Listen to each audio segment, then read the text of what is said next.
David walked down the street in California, his mind focused on the busy day ahead.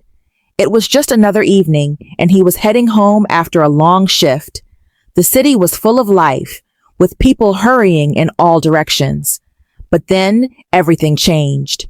He heard a sharp voice behind him. "Hey, stop right there!" David froze. He didn't know what was happening. Before he could react, a hand grabbed his shoulder and a voice barked again. "I said stop!" He turned around to see Officer Harris, a cop known for his aggressive behavior. David had done nothing wrong. He had no idea why he was being stopped. "What did I do?" David asked, but Officer Harris didn't answer. Instead, the cop shoved him against the wall and slapped on handcuffs. David struggled, confused and scared. Why was this happening? Little did he know, this arrest would change everything, not just for him, but for Officer Harris, too. Officer Harris gripped David's arm tightly, twisting it behind his back as he forced him toward the squad car. "You're coming with me," the officer barked. David's heart raced. He kept asking, "What's going on? Why are you doing this?" But his questions went unanswered. Officer Harris didn't seem interested in listening. Instead, he snapped, "You match the description of a robbery suspect." David felt a cold chill run through him. A robbery? He had just been walking down the street. He hadn't even seen anything unusual. "But I wasn't involved in any robbery," David said, trying to reason with the officer. "I'm just heading home." But Officer Harris wasn't interested in hearing his side. He pushed David roughly into the back of the patrol car and slammed the door shut. David sat there, stunned. How could this be happening? He had never been in trouble with the law before. All he wanted was to go home. But now, he was trapped. The officer's voice echoed in his ears as the squad car started moving. "We'll figure it out at the station." David had always lived a simple life. He grew up in a small neighborhood where everyone knew each other. He worked hard every day, doing odd jobs to make ends meet. He wasn't rich, but he was proud of what he had. He always tried to stay out of trouble. He didn't want to attract attention. His friends admired him for his honesty and his calm nature. He spent most of his time with his family, keeping to himself. The world around him wasn't perfect, but David believed in doing what was right. He had dreams of a better future where he could live peacefully without fear. But now, everything was falling apart. A cop had just arrested him for something he didn't do. It didn't make sense. Why was this happening to him? David sat alone in the cold holding cell, his hands still shaking from the rough arrest. The lights in the room were harsh, and the air smelled of disinfectant. He couldn't understand what was happening. He had been told nothing, except that he was accused of a crime he didn't commit. The hours passed slowly. David's mind raced, trying to make sense of everything. He kept thinking about his family, wondering what they must be thinking right now. His lawyer finally arrived, a tall woman with a serious look on her face. She asked David what had happened, and he explained the story again. "I didn't do anything wrong," David said, his voice filled with frustration. The lawyer turned to the officer in charge and demanded to know why he was being detained. "What proof do you have that he was involved?" she asked firmly. Officer Harris was defensive. "He was at the scene. He fits the description of the suspect," the officer insisted. But David didn't fit anyone's description.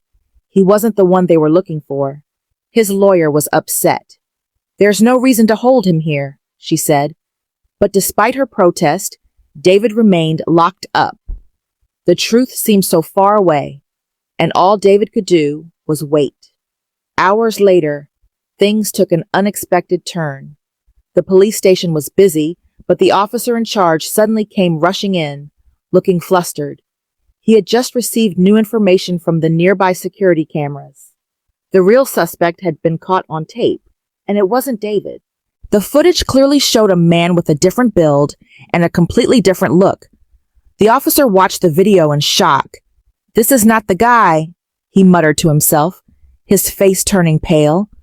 Officer Harris, who had been so sure of David's guilt, stood frozen, unable to say anything. The truth was undeniable. David had been innocent all along. The officer walked over to David's holding cell with a heavy heart.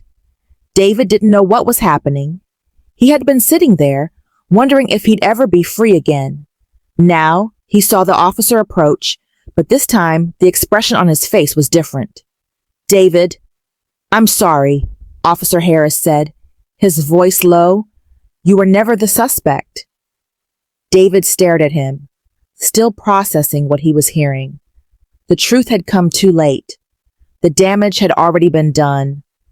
Reality had struck hard, but it wasn't enough to undo the hours of fear and confusion David had suffered. A few minutes later, the police chief walked in. He looked serious, and behind him was Officer Harris, who seemed uncomfortable. David stood up as the chief came closer. "David," the chief began, "I want to personally apologize for what happened. It was a mistake. You should never have been arrested." David listened quietly. He had heard these words before, but they didn't make him feel better. "I'm sorry, David. This is on us," the chief continued. "We're going to make sure this doesn't happen again." David felt a mix of anger and relief. The apology didn't erase the pain he had felt.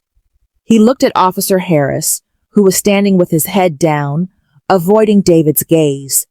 "I never should have been in handcuffs," David said, his voice calm but firm.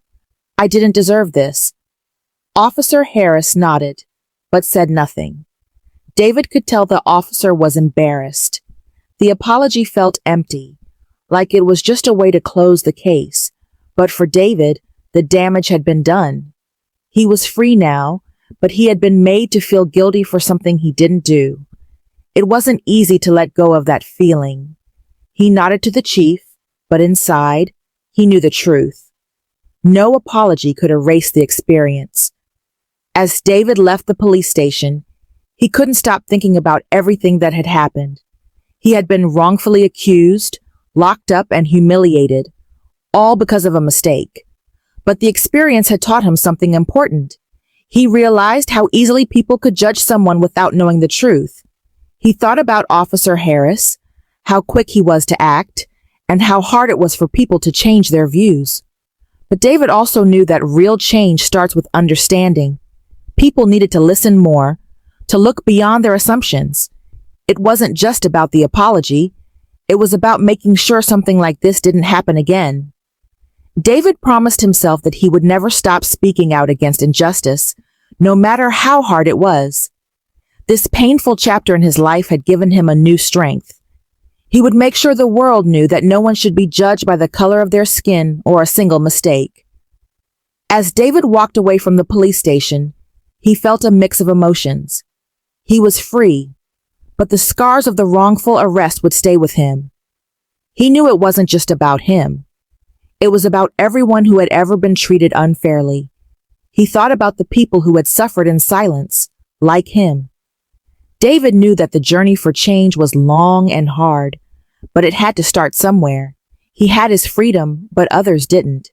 He promised himself that he would use his voice, not just for himself, but for everyone who faced injustice. As he walked into the evening, the city lights shining ahead, David understood one thing for sure. This was just the beginning. The lesson he had learned would stay with him forever, and now it was time to stand up for what was right. We hope you enjoyed this story and learned a lesson. For more related stories, please subscribe our channel, and don't forget to like, share, and comment. Thanks for watching.